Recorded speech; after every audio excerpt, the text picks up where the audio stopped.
number 4 now, ladies and gentlemen. Once more, match point for the defending champions. The Kingdom on the up and up. Now we're going to see finally who's on the play, who's going to have that 2-pick swing. Liquid ID on blue. Okay, and they do the same exact thing they did in game number 1. They take out the Bruno, they take out the Wan, and now the Eve is thrown into the mix, but the big difference for RRQ this time is taking out the Hilda. They learned their lesson after game 1 and 2, and now it's no, the Aaron Hilda's just too much to deal with. We're gonna get it off the map. Aaron Hilda. Aaron Hilda. Because there's Aaron Shiki. If there's no Shiki at the end, then it's Aran. It's Aran. Understood. Well, now the question is, do you pick the Cho up? No, they're going to go ahead and go in for the Zushin, which did walk. This is very similar to game number 1, right? The Zushin walks because you go for that Wan pick off instead. And the Zushin was one of the deciding factors in how Team Liquid ID was able to secure victory. So does the Hezkiel dictate the pace? Because this is one of the 2 problems that TLID need to solve. Does RRQ steal the Cho? Does Edok take the Cho right here, right now? Is it Chuyo? I think you do. I think Chuyo. Chuyo's a solid up-front lineup, and it gives you flexibility. It gives you answers. The Wan and the Bruno are already gone. But then you do offer up that Granger, right? So maybe they lock in the Granger here. No, Aurora. Sorora. Yo. We're reaching now. Almost. Why the Aurora? Is the stopper that important? They're clearly, they're telegraphing the wall set up for King Skylar. I feel like they're up to a sneaky play. I mean, even considering they picked up their mage, knowing that a mage was already on the table. Yeah. So they have something up their sleeves. They're not going to count it out just yet. But TLID, they're not going to waste any time on the draft. Going to go ahead and pick up this glue alongside the Alpha. It's clear that their focus is still on Aran. They know that Aran is such a game changer, no matter what hero he picks. So, you know what? We'll still pick the glue. I see it. Flavor Flav throws all of the gloves off and it says, you know what, just give me the Alpha, give me an old favorite, and the answer, Dyron's Phoveus. I'm wondering it, you know, I'm still in a place where the Phoveus doesn't look amazing to me right now. The Aurora doesn't look amazing to me right now. But depending on how they wrap things up, there are still plenty of possibilities. They do have first pick when it snaps back. I'm wondering, does TLID ban out the Granger right here and stop RRQ from getting that? They have to. Yeah. Trex, that is key to understanding the big picture. We don't get it right now why they drafted this way, but you know what? I'm going to stand my ground and say this is still all set up for King Skylar. Like, that's why I think Liquid ID should start banning out whatever marksman hurts the most, because they're going to have to tell Aaron, just hunker down, brother. Aaron, you're going to have to pick whatever's left after we take out all the good marksmen in the second phase. Yeah, and we still got to see the roamer for the side of RRQ Hoshi as well. The Cho being taken off the board. They already have great crowd control with the Aurora. What do they slot in here? I mean, even the Mathilda, I would have said, would have paired off good with the Phoveus, but with that being taken off the table by RRQ Hoshi, it really makes you scratch your head. And what do they have in store? They have some game plan for this 2-pick swing on the second phase of the draft. We got to see which way it goes. Even taking out the chip on top of that. Not too many marksmen available, though. Do we see the Beatrix come out? Do we see the Claude come out? Trex, you're onto something. Even RRQ understands that it's really not Aaron that's the problem. It's that mid-duo, so they're continuing to attack Weedy. Either now, since, listen, we know that at least Jushin got, okay, you got the Jushin, but now it's, let's see if we can force, because my mind was going to the same place. Well, last time we guessed Tig, but they didn't go Tig. Maybe they force Witty onto something like the Carmilla again, because what the little bird tell you? Carmilla's like a nothing pick for Weedy. Like, when we don't know where to go. It's what he gets when there's nothing left. So do they save? So do they lock in Marksman right now, or do they lock in the TIG for themselves on RRQ? Do they lock in something of that nature and save Skylar for very last possible counterplay pick? Last time they did that, it did not go well. They went for the Claude, so maybe you lock him in early. That is the Jawhead now, going to the hands of Edok. So yeah, they are going to protect Skylar by picking him last. What's left on the board? The Beatrix, Harith, the Harith. Oh, I actually want to see the Harith on Aaron right now. He played it earlier. That's what they won the Yushin lineup with, the Yushin draft. Game one, Harith. It's all fitting into pieces for them. He went 7-2-1. Yeah. Harith would be good, especially when you have heroes that can get up close and personal. could definitely be a pick. Saving the best for last for Skylar, though, right? The veteran on the side of RRQ Hoshi. What is he going to lock in? There's already sustainability with the glue. There's great crowd control with the Zushin and the Alpha as well. There it is. There goes that Harith to be facing off against Skylar in the gold lane, matched up with the Belleric. Yeah, I think the Belleric's a solid pick. It's a big change up from the Carmilla. Still something similar in a sense. Wants to get in, wants to throw down a big circle on everybody. But it kind of has a slightly different touch to it. You get some response. RRQ, Skylar. I don't know if he's... Don't do the Claude. All right. So we go into Beatrix, solid pick. Well, this is different, though, from RRQ Hoshi, right? They're forcing TLID to really think through this draft, right? Even us scratching our heads when we see the Suyo and the Aurora picked up first. We're like, where are they going to go? They could have got something more prio. Let's see if this will unfold RRQ's way, or will TLID end the series right here? Let's go over to Ingan and Naisu. Still a match point here for TLID. RRQ Hoshi, after a great previous game, can they do it again? Replicate what they brought? Looking at the lineups here, it's looking pretty good, looking solid, but I like what TLID brought this time around. How about you, Ingan? Yeah, I mean, I was looking at the draft, no one actually went for the Cho, so TLID didn't go for the bait out because I know RRQ wanted to really bait out Widdy. Widdy to go for the Cho, and now they go with the Belleric, and just like what the panel said, the Jushin paired up with the Harith is what won them game number 1. So let's see if it's going to be the same result for this game. Again, RRQ Hoshi has to win the game to get to game 5. Welcome. Both teams still fighting for that top 4 spot to join the other teams waiting in the wins. And which team will go down to the lower bracket to maybe claw their way back up? Team Liquid ID. With this lineup that we're seeing here, I find it interesting that, yeah, the Belleric coming out to play once again, but there's so much that they can utilize here if they want to go and scrap it out or fight it out. Because of the Belleric plus the Harith and then the Jushin, there's so much there that you can just lock down one area and win a fight. Not to mention the Spear of Alpha.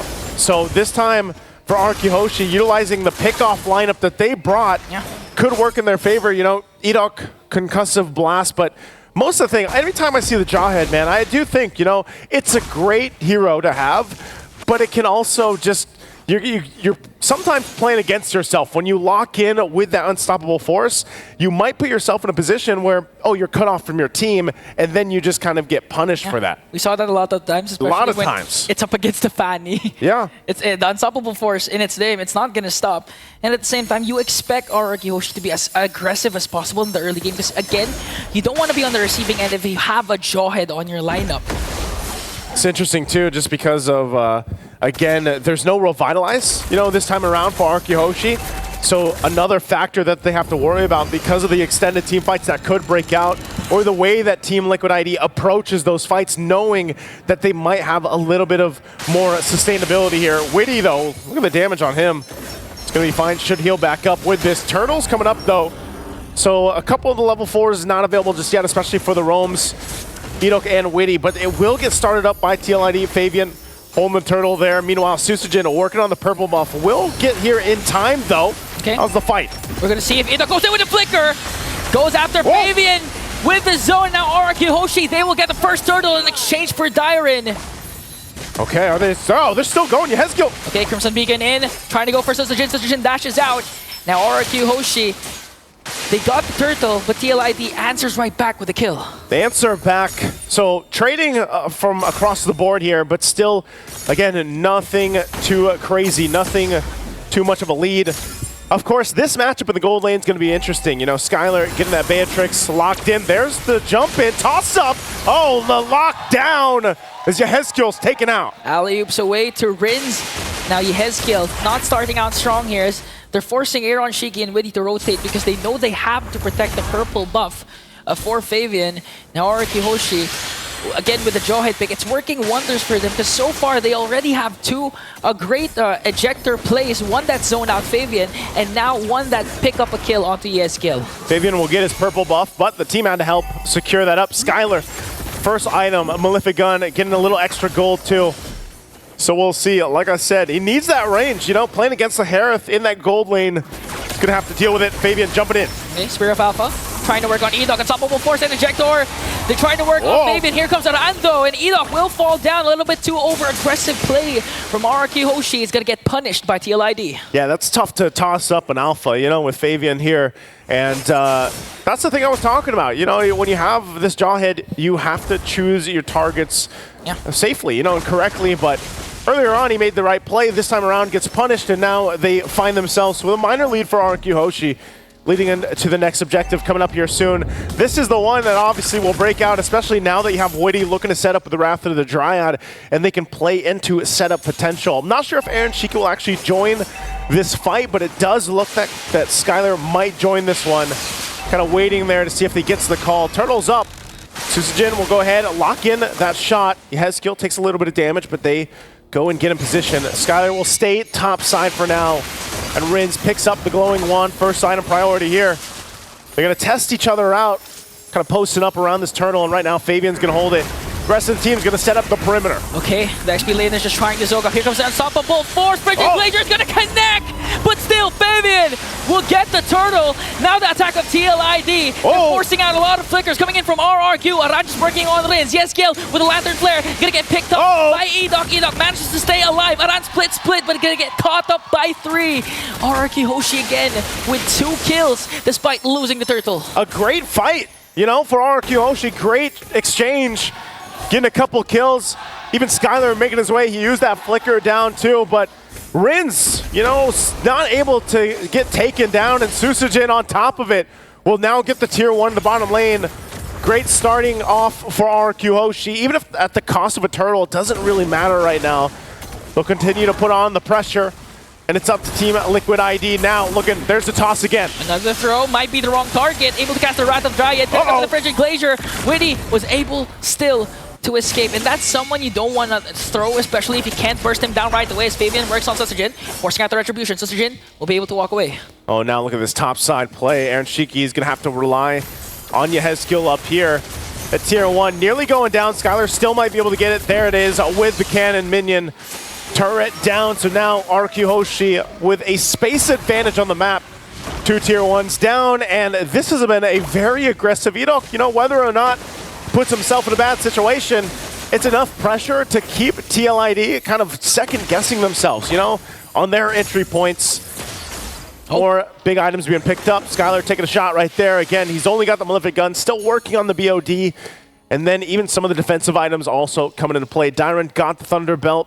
You have, of course, the glowing wand for Rins. And then for Edok, he does have a Radiant Armor, as he's just going to be putting himself in that position. Yeah, the beauty of the lineup of TLID is once Witty is able to cast the Wrath of Dryad in the perfect time and sets up a lot of members of RRQ Hoshi, they can just easily burst it down because of the fact that they have Fabian as well as Aaron Shiki, but Edok again, Unstoppable Force, Ejector, Flicker combination, forcing Witty to use the Revitalize, but a little bit too deep there as he will fall down in the hands of TLID. Now the counter attack coming in from RRQ. Rins, force to use the Frigid Glacier. Here comes Aaron Shiki with a Zaman Force. Tyron has to walk away here. TLID still standing strong with 5 members. Lantern Flare gonna connect onto Tyron, and they might be able to take down Witty with him, as Tyron will also fall down. Another kill for Fabian. Oh, they're slowed so much.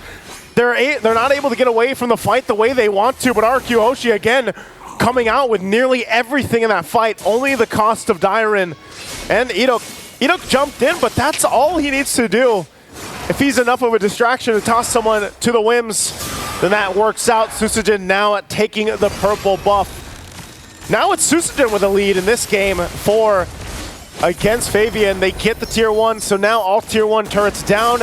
And even that tier 2 on the bottom side almost pushed in RRQ Hoshi with a massive space advantage right now. Yeah, and not to mention a 3.9k gold lead. That was a well-executed play coming in from RRQ Hoshi, just Dyron literally being the sandbag, forcing TLID out of position once again. And again, started things off by Edok, the Unstoppable Force Flicker play, paired up with the Ejector. That was more than enough to set up RRQ Hoshi for that favorable trade. It's really interesting, the fact that, you know, you think when you see these ultimates and the options available from TLID's lineup, that in those kind of team fights, they should be able to go ahead and win those fights based on their area of effect in the lockdown. But just looking at the itemization, you can see the difference here. Starlium Scythe and Feather of Heaven, not enough, but here's the breakout again. Early split. Dyren casted already the Witty casted the Wrath of Dryad. Here comes the Frigid Glacier counterattack coming in from RRQ. Wow. They're gonna pick up two. Next man is Aran, and RRQ Hoshi just really wrecking havoc up against the cavalry. Man, right now the kingdom is rallying together.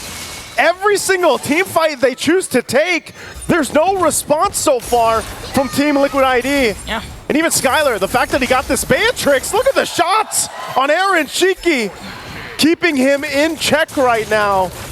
Man, TLID needs a lot of time to be able to go toe-to-toe against RRQ Hoshis. Yeah. And it's also the same story once again, just Dyren being the sacrificial lamb for RRQ Hoshi to make sure TLID doesn't get the necessarily space that they want up against a team like RRQ Hoshi as they make quick work of this Lord once again, extending their lead to 6.5k, giving a hard time for TLID, and you would assume that they would actually have an easier time in terms of the early game because again they picked up Aaron Shiki with the Hadith, they also have Fabian with the Alpha that has true damage. So right now, what can you do? Because so far, even if Witty manages to catch the cast the Wrath of Dryad, there's always a response from Rince with the Frigid Glacier forcing TLID to retreat.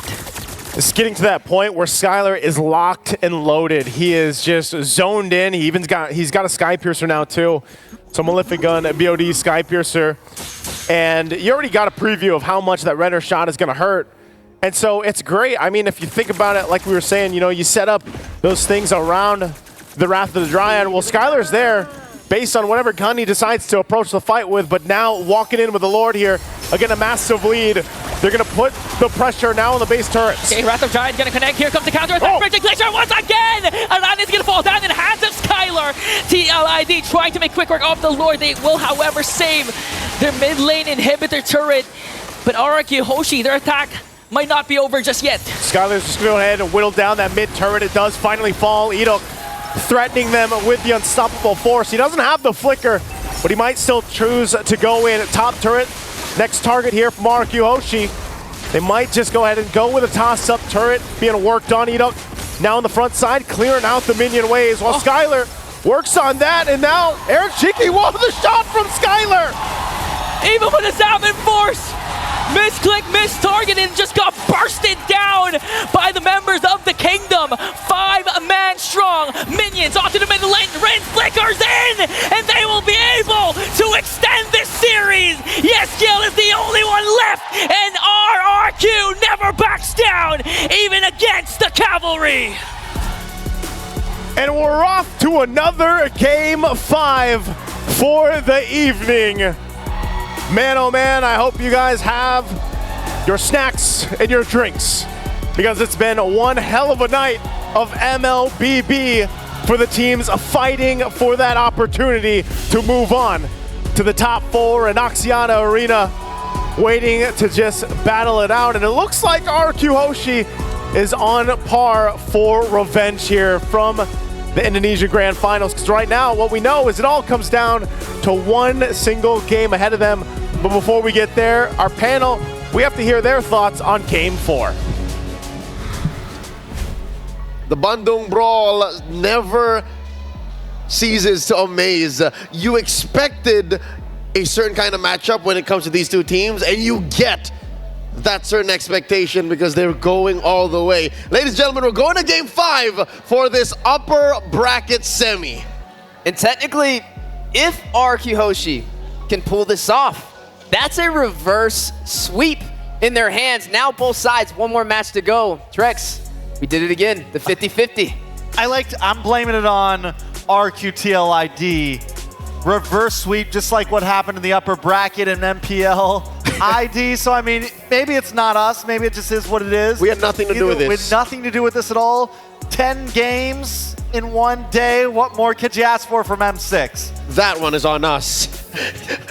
Speaking of on us, let's break down that 11-minute game. Yes, ladies and gentlemen, RRQ just seems to be going faster and faster and faster. That's a carry line, but here it was Skylar's Beatrix that actually turned it up a notch. how often do you see a Beatrix actually build a Skypiercer? That's how locked in, that's how fast King Skylar saw this game coming. Yeah, and then also able to deal the damage, the lethality coming out, able to pretty much execute them when they're super low. And it also is credits back to the draft, just getting witty, uncomfortable, Iran, uncomfortable, right? Forcing them on these picks and playing into the palms of RRQ Hoshi. If there were maybe one more hero that actually needs to get in there, play in the paint, maybe Witty's Belleric would have done good. But here, what was the best you could do? Like stop the Jawhead from getting a good unstoppable force, you know? Maybe stop Suchujin from marching in too happy, but that aside, even Dyron doesn't mind getting hit with a Dryad, Wrath of the Dryad, because he's gonna stomp in anyways. Yeah, and on top of that, Frigid Glacier comes down. Rin's played so cleanly over that game, but I love how you mentioned the Jawhead because IDOC, man, I'm starting to feel like it's not just Witty. It is a battle of the roamers because right now IDOC is also on fire. He's doing what Witty was doing those first 2 games. He is all over the place making plays happen. IDOC is keeping TLID honest, and now it makes more sense. Now we understand why in the first phase, why alongside the Suyo, RRQ Hoshi picked up the Aurora. Rins has 100% kill participation in Game 4. Locked in, and speaking of locked in, Skylar as well. I mean, you saw the snipes come out. He wasn't missing any opportunity, and they seized the day. The castle still standing against the siege from TLID. And I can't help but say, the Cavalry seems like they're stumbling and they're stopping and slowing down.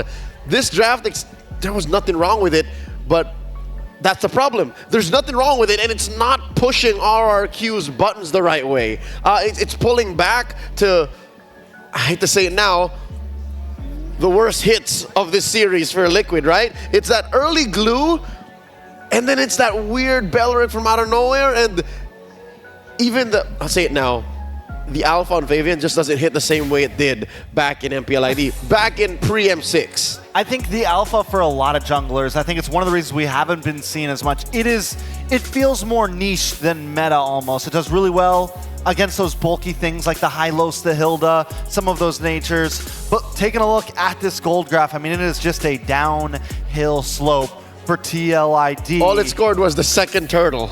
That's it. No tower, nothing. And even with that second turtle score, it still went downhill from there. A steep crash down to a 10,000 deficit, which led to RRQ just taking the game. I didn't even notice it was 11 man. I just knew that Liquid was in trouble. It was a very fast match, and you could just tell the momentum has shifted to the other side of the playing field. RRQ Hoshi, very comfortable so far. Even the fans behind them, the castle is gathered, and they are cheering for their team. One more match to go between these two amazing teams, and the question is, who is going to win the 50-50 for game number 5? That's right, the kingdom has come alive, and they are here to cheer on their king. The MVP for game number 4, it's none other than Skylar on that Beatrix, digging deep into his hero pool, and luckily, Beatrix actually pretty good at this metagame. Like, there's nothing wrong with her. Like, she's an A+ pick. Yeah, definitely an A+ pick, not a niche pick at all. And that feels like the gold lane in general. Bruno and Granger seem to be the only real standouts, and everything else is completely fair game, especially in the hands of Skylar, especially in the hands of one of the best gold laners right now at M6. And he just showed why he's dominant. I love how you pointed out that Skypiercer because, I mean, he just knew, right? You just know sometimes when you are ahead, when you are winning, when you're stacking up the kills, it's time to go Skypiercer. Haskell, forget about it. Like, we're here to end things. We're here to take names and make heads roll, and that's what that Skypiercer was. Let's roll through the highlights and real quick revisit the very fast 11-minute game. Yeah, just a lot on the table for RRQ Hoshi to clean up. Just some great placements from IDOC on this Jawhead as well. You got to see some excellent gameplay, pretty much a one-sided domination from RRQ Hoshi, and I think we all agree it began in the draft. After they got Team Liquid ID uncomfortable, it led into the gameplay. It bled over into the Land of Dawn, and they were able to just get them mentally. You know how soon Skylar built the Skypiercer? It was his third item. Third item. Yep. So he went Malefic Gun, and then Blade of Despair, and then he said, forget about it, Sky Piercer.